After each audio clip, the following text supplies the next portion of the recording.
how George Clooney would rather float away into space and die than spend one more minute with a woman his own age. Welcome to MsMojo, and today we're counting down our picks for the top 10 funniest things to happen at award shows. No, I'm not done. No, I just started the speech. Why would you think I'm done?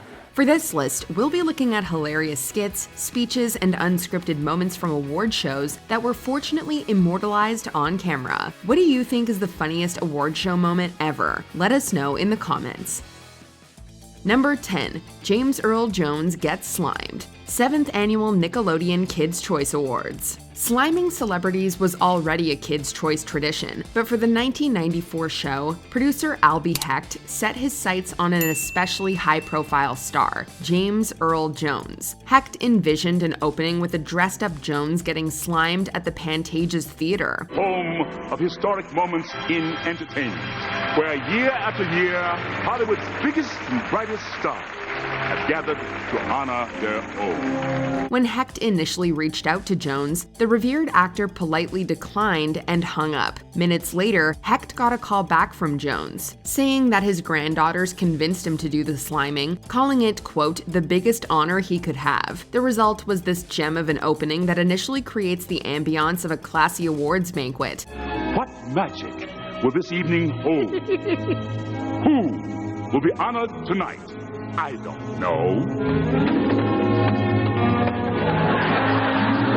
After that, more and more celebs saw the honor in being slimed. They brought slime to a whole new level by taking celebrities that looked like this and making them look like this, which made it even cooler to look like this. Number 9. Tom Cruise and Simon Pegg take Brad Bird hostage. 38th Annie Awards. Brad Bird rose to fame with animated classics like The Iron Giant, The Incredibles, and Ratatouille. Mission Impossible: Ghost Protocol marked his foray into live action. That same year, he received the Winsor McKay Award. Bird wasn't able to accept in person as he was, in his own words, tied up. In a pre-recorded speech, Bird announced his plans for a career shift. As much as I value my time spent dabbling in cartoons, I've moved on to bigger and, let's face it, better things. I am, of course, talking about live action. If I'm honest with myself, it's where I've always secretly wanted to be. Something was clearly off with the camera zoomed in and Bird appearing uneasy. The camera eventually pushed out to reveal Bird being held hostage by his own film stars, quite literally tied up. If some nerd with a paintbrush or a computer could replace the likes of award-winning international superstar Tom Cruise and the similarly award-winning British comedy genius Simon Pegg, such notions are absurd. And the Mission Impossible stars weren't at all pleased to be caught on camera, threatening the operator. Nope, nothing to see here. All that remains is for me to say to you, my friends and former peers, thank you and please help me. Number 8. Will Ferrell drops award. Mark Twain Prize for American Humor. The Mark Twain Prize is one of the highest honors in comedy that only a select few have received. Will Ferrell became the 14th person to join this exclusive club in 2011. Well, for 13 consecutive years, I have been begged by the Kennedy Center to accept this award. And for 13 consecutive years, I have emphatically said no. And how did Ferrell commemorate this achievement? He dropped the bronze bust on stage, bringing the audience and music to an abrupt halt. The cheers were substituted with laughter as Ferrell attempted to piece the shattered statue back together. All the while, he maintained the demeanor of a kid who just broke their parents' vase, trying to cover it up. Adding to the awkwardness, Ferrell vowed to take great care of the award. I will never let it out of my sight. I will find a place of honor in my house for this magnificent bust. While the stunt was pre-planned, the execution demonstrates why Ferrell deserved this prize. For years, I had many questions about this Mark Twain, the first being, who is he? It then dawned on me that since I was a small boy, I have thoroughly enjoyed his delicious fried chicken. Number 7. Conan invades television. 58th Primetime Emmy Awards. For television's biggest night, host Conan O'Brien invaded several shows. Crash landing on a familiar island, O'Brien tries to solve the great mystery. Why wasn't Lost nominated for Outstanding Drama Series this year? Well, we weren't exactly invited. But you won last year. Nothing makes sense anymore. There's no time to dwell on snubs, as Conan heads down to the hatch. Inside, he doesn't find Desmond, but Dwight, Jim, and the rest of Dunder Mifflin. Damn it, Jim! No, I did not have Conan O'Brien fall through the ceiling. From there, Conan gets stuck on the phone with Jack Bauer, receives an examination from House, and becomes trapped in the closet with Tom Cruise. Conan winds up on To Catch a Predator before finally making it to the Emmys. The show has done similar crossovers, including one where numerous celebrities crash The Office. However, Conan's voyage remains the gold standard. Thank you very much, ladies and gentlemen. Welcome to the 58th and final Emmy Awards. I'll explain later. Number 6. Rebel Wilson on a catastrophe. 73rd British Academy Film Awards. When the day's hustle and bustle is done, then the Gumby Cat's work is but hardly begun. Released during awards season, Universal had hopes that Cats might be their ticket to the Oscars. Instead, the musical bomb won 6 Razzies, including Worst Picture. Although Rebel Wilson would share in those Razzie wins, she had a great sense of humor about the film's failure at the BAFTAs. The red is from that one time I didn't win Miss Australia. And the black is from a funeral I just went to for the feature film Cats. Wilson didn't seem too displeased that the BAFTAs didn't nominate Cats, but she voiced concern over the lack of feline representation among those who were honored. Yeah, okay, even in this Best Director category, no felines have been nominated. With COVID on the rise, Wilson also found a resourceful use for the BAFTA statue. Did we mention this was one of the last in-person award shows for a while? Number 5. Any of Tina and Amy's monologues. Golden Globe Awards. Tina Fey has described herself and Amy Poehler as alphas. Perhaps that's why we haven't gotten a sitcom co-starring them, but the Globes have provided a sample of what could be. I just want to say that I very much hope that I win. Thank you. You're my nemesis. Thank you.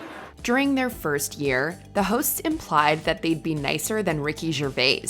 That quickly went out the window as they proved they had shade to spare. I haven't really been following the controversy over Zero Dark 30, but when it comes to torture, I trust the lady who spent 3 years married to James Cameron.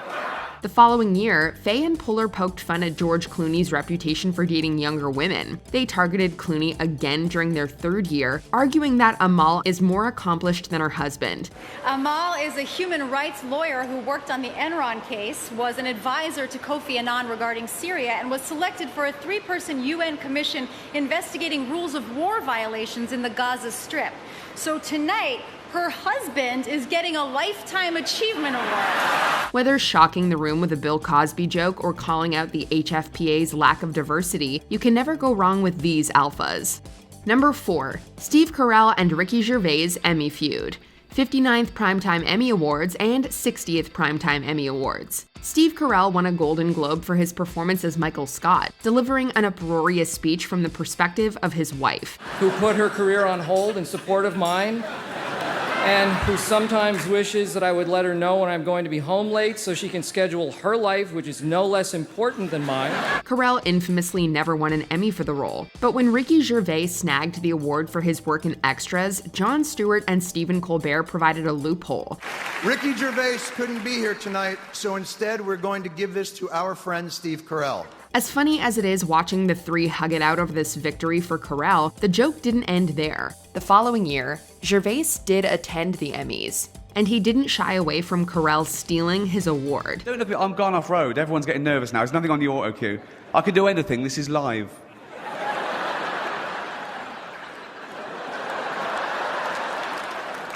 I made you what you are, and I get nothing back. Gervais roasted a stoned-faced Carell in the audience, making fun of Evan Almighty and forcing him to surrender the Emmy. David Brent beats Michael. Right. Good.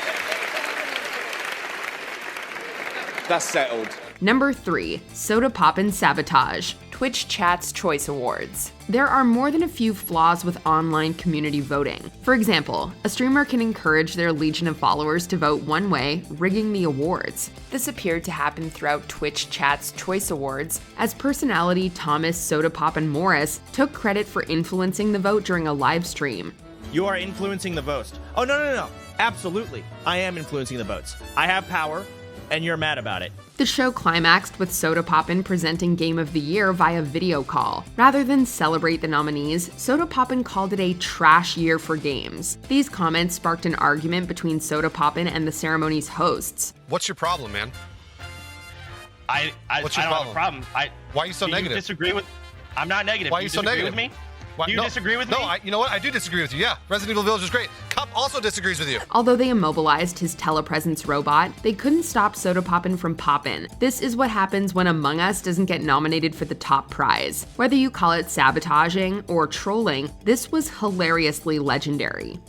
Thank you to our co-streamers. Thank you to our presenters / robots. Except for Sodapoppin. -1. Except for Sodapoppin. Number 2. Gollum interrupts Andy Serkis. 12th MTV Movie Awards. Andy Serkis's groundbreaking portrayal of Gollum was shoo-in for Best Virtual Performance at the MTV Movie Awards. Since Serkis was busy filming Return of the King, he graciously thanked MTV and the fans in a pre-recorded speech. However, his moment was interrupted when Gollum himself showed up. It's mine. I won it. It was me. We only won because of me. And me. MTV is my friend. My friend. You don't have any friends. Nobody likes you. He unleashed a profanity-laced tirade, taking aim at Serkis, Peter Jackson, and even fellow digital movie star Dobby the House Elf. Nobody was safe from his ever-escalating rage. Nothing can compensate for the long hours and low pay and miserable experience we've had making this f***ing movie. The speech proved so precious that it would later win a Hugo Award for Best Dramatic Presentation. An award show speech winning an award, is that a first? You're all bastards! MTV sucks! We hate you all! Good night. Before we unveil our number 1 pick, here are a few honorable mentions. Jim Carrey channels Jim Morrison, Eric Clapton, and Foghat, 8th MTV Movie Awards. Another reason why he should have gotten an Oscar nomination for The Truman Show. I realize that dancing for the man just ain't where it's at. And I decided right then and there that no matter what they tried to take away from me, I was gonna be who I really am. Donald Trump and Karen Walker's Emmy Idol, 58th Primetime Emmy Awards. First Green Acres, and then the 2016 presidential election. Farm living is the life for me. Land spreading out so far and wide. Keep Manhattan, just give me that countryside. Streaker storms the stage. 46th Academy Awards. By stripping off and showing his shortcomings, Robert Opel gave us a laugh for the ages. Michael Jackson wins a non-existent award, 19th MTV Video Music Awards. What do you mean there's no Artist of the Millennium Award? If someone had told me that one day I would be getting, as a musician, the Artist of the Millennium Award, I wouldn't have believed it. Tom Hanks's reactions, 77th Golden Globe Awards. Between Hanks's face and Ricky Gervais' comments, a plethora of memes were born. I came here in a limo tonight, and the license plate was made by Felicity Huffman. So, no, shush. It's her daughter I feel sorry for. Before we continue, be sure to subscribe to our channel and ring the bell to get notified about our latest videos. You'll have the option to be notified for occasional videos or all of them. If you're on your phone, make sure you go into your settings and switch on notifications. Number 1. Robin Williams turns a loss into a triumph. 8th Critics' Choice Awards. Whenever Robin Williams accepted an award, we could expect a priceless stand-up routine. 27 years ago, you gave me an award for Mork. It was Best Newcomer. Thank you. And 2 years later, you gave the same award to Pia Zadora. Thank you. That was very humbling. Thank you. As humorous as his Cecil B. DeMille Award speech is, Williams was arguably even funnier when he lost. I just want to thank you. It's so nice to have nothing leaving here. I don't have to thank anybody. You pretty much said F you, Robin.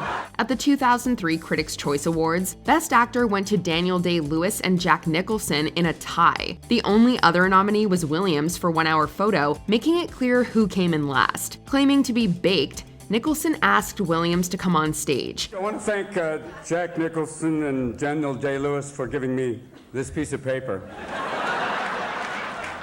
Has their names on it, not mine. and I'm glad to be left out of this incredible group. We were treated to more than 5 minutes of classic Robin, complete with impressions, dancing, and brilliant improv. Nicholson also butted in with some great lines, especially one about the genre confusion over About Schmidt. However, no one could deny that the moment belonged to Williams. And it's been a wonderful evening for me to walk away with nothing, coming here with no expectations, leaving here with no expectations. It's pretty much been a Buddhist evening for me. Thank you.